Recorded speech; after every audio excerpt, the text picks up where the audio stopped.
मोटू हाथी और नन्हा चूहा।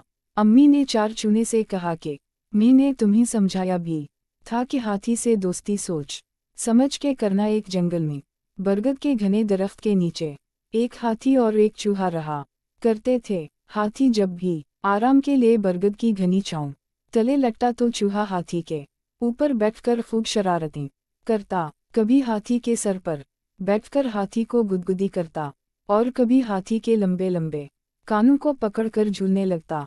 हाथी भी चूहे की शरारतों से खूब लुत्फानंदोज होता। एक दिन हाथी बहुत खुश लटा हुआ था। चूहा हाथी के पास आया और हाथी के सर पर बैठकर खेलने लगा। हाथी ने चूहे से कहा कि तुम मुझे बहुत अच्छे लगते हो, क्या तुम मुझसे दोस्ती करो गे। चूहे ने भी मुस्कुराते हुए दोस्ती का हाथ हाथी की तरफ बढ़ा दिया और यूं हाथी और चूहा दोनों दोस्त बन गए। अब हाथी और चूहे का ज्यादा वक्त एक साथ गुजरता। चूहा सुबह सुबह उठकर हाथी के पास आ जाता।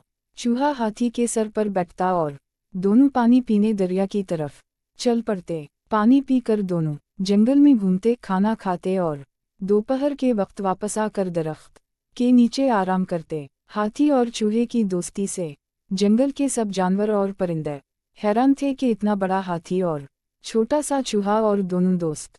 हाथी और चूहा जब सुबह सुबह पानी पीने के लिए दरिया की तरफ जाते तो उनका गुजर एक छोटे से गांव से होता। जब वो दोनों गांव में से गुजरते तो वहां बचे हाथी और चूहे को देखकर बहुत खुश होते और इन्हें खाने के लिए कुछ ना कुछ जरूर देते। चूहा भी गांव से गुजरते हुए बच्चों को खूब करतब दिखाता। कभी वो हाथी के सर पर खड़ा होकर नाचने लगता और कभी हाथी के कानों को पकड़कर झूलने लगता ताकि बच्चे खुश हों और उसे खाने के लिए अच्छी अच्छी चीजें दें। बच्चे भी चूहे के करतब और शरारतों से खूब लुत्फ अंदोज होते। एक दिन जब हाथी सुबह सुबह उठा तो हाथी की तबीयत कुछ ठीक नहीं थी और वो थोड़ा सुस्त सुस्त सा था। हाथी को ऐसे लग रहा था जैसे इसे बुखार है। कुछ ही देर बाद चूहा भी आ गया। चूहा हाथी के सर पर सवार हुआ और दोनों दोस्त दरिया की तरफ चल पड़े। जब चूहे ने हाथी के सर पर गुदगुदी की तो हाथी को अच्छा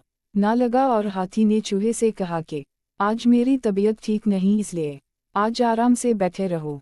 लेकिन चूहे ने हाथी की बात पे कान ना धरे। हाथी और चूहे का गुजर जब गांव में से हुआ तो चूहा बच्चों को खुश करने के लिए हाथी का कान पकड़कर झूलने लगा। गांव के एक घर में रिंगसास घर को रंग कर रहे थे और इस घर के बाहर चूने से भरा एक बहुत बड़ा ड्रम पड़ा हुआ था। जब चूहा हाथी के कान से झूला तो हाथी को बहुत गुस्सा आया और हाथी ने चूहे को अपनी सोनर से पकड़कर हवा में उछाल दिया। चूहा बहुत दूर तक ऊपर हवा में कलाबाजियां खाता गया और फिर सीधा चूने से भरे ड्रम में आ गिरा। पहले तो चूहा बहुत घबराया, लेकिन फिर हिम्मत बांध के चूने से भरे ड्रम से निकलने की कोशिश करने लगा। काफी कोशिश के बाद चूहा ड्रम को पकड़ पकड़ कर और रंग रंग कर ड्रम से बाहर निकलने में कामयाब हो ही गया। जब चूहा ड्रम से बाहर आया तो चूहे का सरमई रंग सफेद रंग में तब्दील हो चुका था। चूहे के जिस्म के चारों तरफ चूना ही चूना नजर आ रहा था। बच्चे सफेद चूहे को देखकर बहुत खुश हुए और बच्चे चूहे को चार चूना पुकारते हुए तालियां बजाने लगे। वहां से जंगल के कुछ दूसरे जानवर भी गुजर रहे थे और जंगल के कुछ परिंदे करीब लगे दरख्तों पर बैठे हुए थे। वो भी चूहे की हालत देखकर हंसने लगे। सब चूहे का नया नाम चार चूना सुनकर बहुत खुश हुए और बच्चों के साथ चूहे को चार चूना कहने लगे। चूहे को बहुत शर्मिंदगी और बेइज्जती महसूस हो रही थी। हाथी भी वहां खड़ा ये सारा तमाशा देखकर बहुत खुश हो रहा था। चूहा भी गुस्से में हाथी को खूंखार आंखों से घूर रहा था।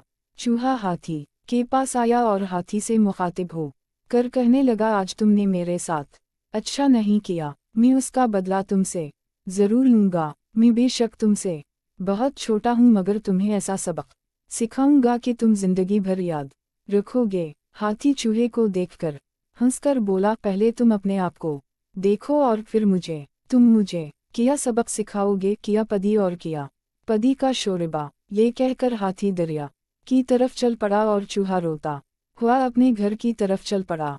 वहां पर मौजूद जानवरों और परिंदों ने ये सारा वाक़या जंगल के दूसरे जानवरों और परिंदों को सुनाया।